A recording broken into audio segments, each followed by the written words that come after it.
নিশ্চিতভাৱে মৃণাল বিশেষকৈ ক'ব লাগিব নামনি অসমৰ বঙাইগাঁও জিলাৰ আৰু অভয়পুৰীয়া সমজিলাৰ কথা যদি মই এই মুহূৰ্তত উল্লেখ কৰোঁ, অভয়পুৰীয়া সমজিলাত 4টাকৈ জিলা পৰিষদৰ সমষ্টি আছিল আৰু 4টাকৈ জিলা পৰিষদৰ সমষ্টিত বিশেষকৈ যোগীঘোপাত কংগ্ৰেছে জয়লাভ কৰিছে। তাৰ সমান্তৰালভাৱে টাপাতটাই নিৰ্দলীয় প্ৰাৰ্থী জয়লাভ কৰিছে আৰু বৈতামাৰীৰ কথা যদি উল্লেখ কৰোঁ তাত বিজেপি মিত্ৰজোঁটৰ আৰু তাৰ সমান্তৰালভাৱে যদি কথা কওঁ মানিকপুৰত বিজেপি প্ৰাৰ্থীগৰাকী জয়লাভ কৰিছে।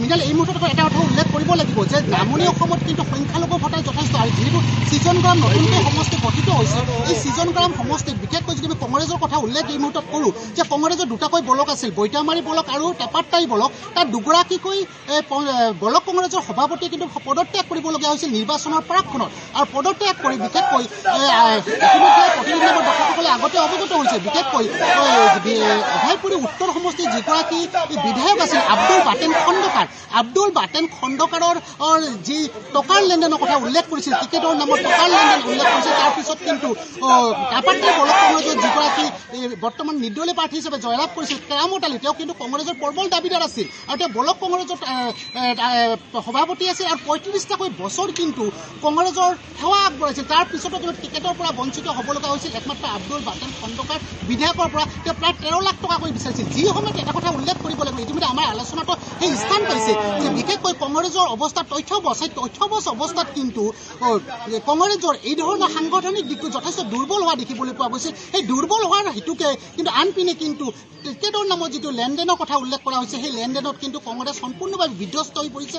নামনি অসমত কেৱল কিন্তু যোগীঘোপা যিটো জিলা পৰিষদ আছিল, সেই জিলা পৰিষদটো জয়লাভ কৰিব পাৰিছে। কিন্তু এই যোগীঘোপা জিলা পৰিষদত যিটো জয়লাভ কৰিছে তাত কংগ্ৰেছৰ কিন্তু তাৰ বিপৰীতে যদি ক'ব যাওঁ অগবৰ যিগৰাকী প্ৰাৰ্থী আছিল, অগবৰ প্ৰাৰ্থীগৰাকী যথেষ্ট ভোট লাভ কৰাৰ কাৰণে কিন্তু টাৰ্ণ পইণ্ট হিচাপে লৈছিল কংগ্ৰেছ আৰু তাৰ কাৰণে কিন্তু সেই মাইলেজ লৈছিল। যিটো সংখ্যালঘু যি ভোটাৰ আছিল, সেই সংখ্যালঘু ভোটাৰসকলে কিন্তু অৱশেষত কংগ্ৰেছৰ ফালে গতি কৰি কংগ্ৰেছত জয়লাভ কৰিছিল। কেৱল কিন্তু ক'ব লাগিব বঙাইগাঁও জিলাৰ কিন্তু এখন কংগ্ৰেছে লাভ কৰিবলৈ সক্ষম হ'ল আৰু তাৰ বিপৰীতে কিন্তু অগপ বা মিত্ৰজোঁট যে আছে, সেই মিত্ৰজোঁটে যথেষ্ট সংখ্যক লাভ কৰিলে আৰু যি ছিজনগ্ৰাম সমষ্টিৰ ভিত্তিত যদি মই উল্লেখ কৰোঁ, ছিজনগ্ৰাম সমষ্টিত 3গৰাকী নিৰ্দলীয় প্ৰাৰ্থী কিন্তু জয়লাভ কৰিছে জিলা পৰিষদত।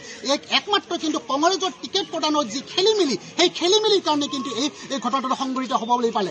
আৰু মৃণাল এই মুহূৰ্তত এটা কথা উল্লেখ কৰিব লাগিব, এইবাৰ কিন্তু পঞ্চায়ত নিৰ্বাচনত কিন্তু দুটা দিশ উল্লেখ কৰিব লাগিব। এটা হৈছে উদয়মান যিবোৰ যুৱচাম আছিল, যুৱচাম কিন্তু ওলাই আহিছিল। তাৰ সমান্তৰালভাৱে বৃদ্ধ যিবোৰ 60 বছৰ ঊৰ্ধত কিন্তু যোগীঘোপা অঞ্চলত বিভিন্নগৰাকী প্ৰাৰ্থী এইবাৰ কিন্তু অৱতীৰ্ণ হৈছিল আৰু এগৰাকী শিক্ষাবিদৰ অৱতীৰ্ণ হৈছিল প্ৰায় 87 বছৰীয়া শিক্ষক। আৰু সেই শিক্ষকগৰাকী এই মুহূৰ্তত জয়লাভ কৰি আমাৰ সৈতে আছে।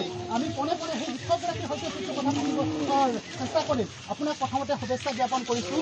আপুনি এই অঞ্চলত শিক্ষা পঢ়াৰ বিলাইছিলে, এতিয়া আপোনাৰ 87 বছৰ। এই 87 বছৰত কিন্তু পঞ্চায়ত নিৰ্বাচনত অৱতীৰ্ণ হৈ জয়লাভ কৰিছে, কি ক'ব?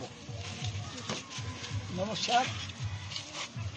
সৰ্বপ্ৰথম মই প্ৰতিনিধি নিউজ চেনেলক ধন্যবাদ জ্ঞাপন কৰিছোঁ।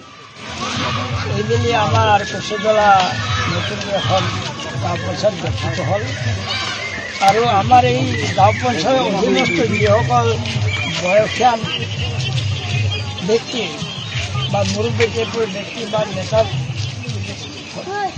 প্ৰকৃতিৰ ব্যক্তি, তেওঁলোকে ধৰিলে যে আমি নতুনকৈ কচুদলা এখন গাঁও